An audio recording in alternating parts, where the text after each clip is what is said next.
बिस्मिल्लाहिर्रहमानिर्रहीम।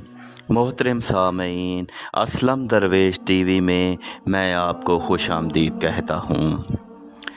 किसी देहात में एक नाबीना बुढ़िया और उसकी जवान बेटी रहती थी।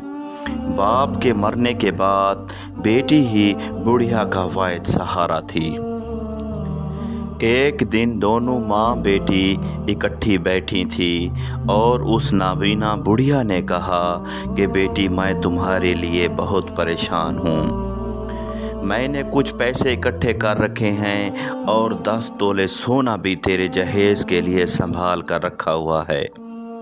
मेरी ये ख्वाहिश है कि तेरी शादी हो जाए और शादी के बाद तू मुझे किसी यतीम खाने में भेज देना। बेटी ने अपनी माँ से कह दिया कि मेरे जीते जी ऐसा मुमकिन नहीं कि मैं खुद अपना घर बसा लूँ और अपनी माँ को किसी यतीम खाने भेज दूँ। तकरीबन हर रात माँ और बेटी में यही बहस होती। माँ शादी की नसीहत करती जबकि बेटी इनकार कर देती। एक रात बुढ़िया के घर चोर आया और दोनों माँ बेटी उस वक्त सो रही थीं। चोर ने बुढ़िया के मुंह पर कपड़ा बांधा और उसे चारपाई के साथ बांध दिया। फिर उसकी बेटी अलीना को कमीज से पकड़कर बुढ़िया से कहा, घर में जितना भी माल और जेवरात हैं मेरे हवाले कर दो, वरना तेरी बेटी को बेआबरू कर दूंगा। अगरचे तू देख नहीं सकती मगर अपनी बेटी की सिसकियां और चीखें ज़रूर सुन पाओगी।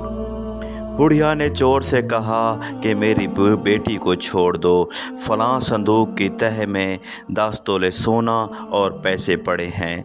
यही मेरी जमा पूंजी है जो मैंने अपनी बेटी की शादी के लिए जमा की हुई थी, वो तुम ले जाओ और मेरी बेटी को छोड़ दो। चोर ने संदूक खोला, जेवरात और नकदी उठाई और वहाँ से रवाना हुआ।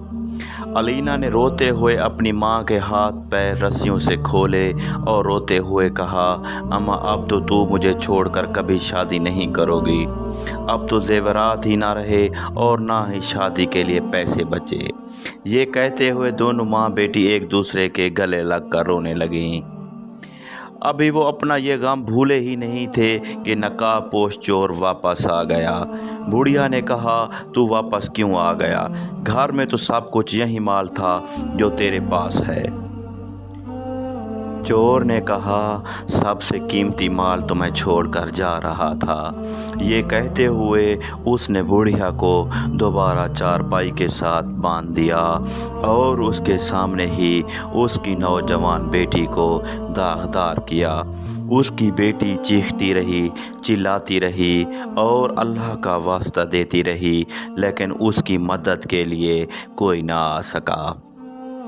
जब सुबह हुई तो बुढ़िया गांव के चौक में आकर खुद को आग लगा रही थी और गांव वाले उसे ऐसा करने से रोक रहे थे।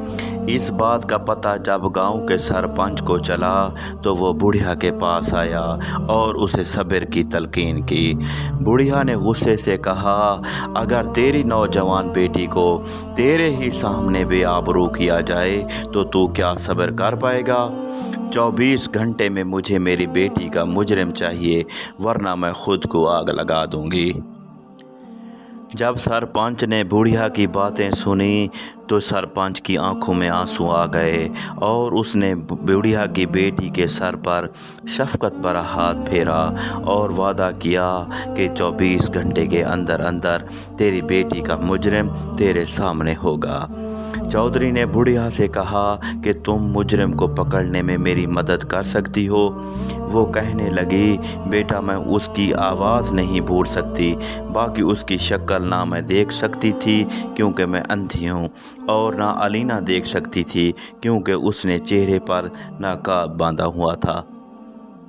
सरपंच ने आधी रात के वक्त अलीना से कहा कि ज़ोर ज़ोर से चिल्लाओ। अलीना ने चीखना शुरू किया तो सरपंच ने अपने आदमी मुख्तलिफ घरों के बाहर खड़े कर दिए कि जहां तक इसकी चीखों की आवाज़ सुनाई दे सकती हो उन घरों के सरबराह को हाजिर किया जाए, और कहा कि जब लड़की चिल्लाई थी तब तुम मदद के लिए क्यों ना आए। उनमें से कुछ लोगों ने कहा कि हम गहरी नींद में थे, तो किसी ने कहा कि मैं घर में नहीं था, तो किसी ने बहाना बनाया कि हम तक उसकी आवाज़ ना आई।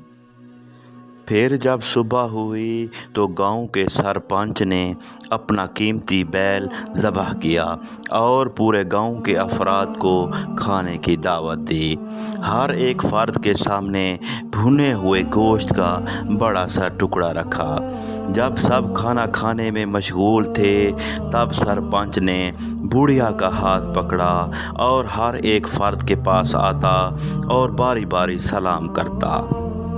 जब वो सलाम का जवाब देते तो बुढ़िया आवाज़ पहचानने की कोशिश करती। जब सब अफराद की आवाज़ सुन ली तो बुढ़िया ने कहा कि बेटा, इनमें से कोई वो फ़र्द नहीं है जिसकी आवाज़ रात को मेरे कानों में पड़ी थी। फिर सरपंच ने अपने ख़ास मुलाजिम से कहा कि गांव का कोई फ़र्द रह तो नहीं गया जो इस दावत में ना आया हो। मुलाजिम ने कहा कि इमाम मस्जिद के अलावा सब लोग दावत में मौजूद हैं। चौधरी ने उसे बुलवाया और बुढ़िया के सामने पेश किया और उससे बात की। जो ही उसने बात की तो बुढ़िया ने फ़ौरन उसका हाथ पकड़ लिया और पहचान लिया कि यही है मेरी बेटी का मुजरिम। इमाम मस्जिद को पुलिस के हवाले कर दिया गया, मगर उसने अपने जुर्म का एतराफ़ ना किया।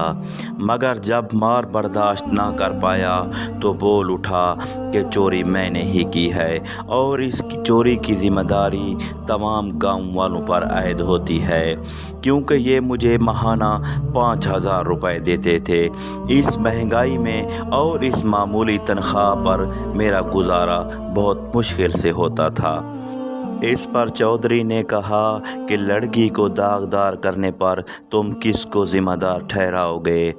इमाम मस्जिद कहने लगा, शैतान मुझ पर गालिब आ चुका था तो मैं इसके फ़रेब में आ गया।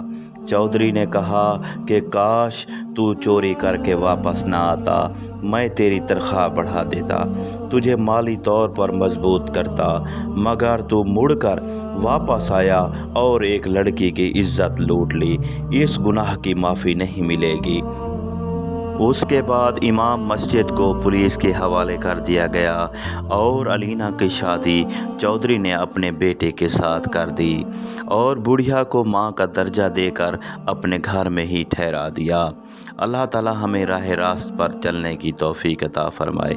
वीडियो अगर पसंद आए तो असलम दरवेश टीवी को लाइक करें, सब्सक्राइब करें और अपने दोस्त अहबाब में शेयर करें। अल्लाह हाफिज़, अल्लाह निगहबान।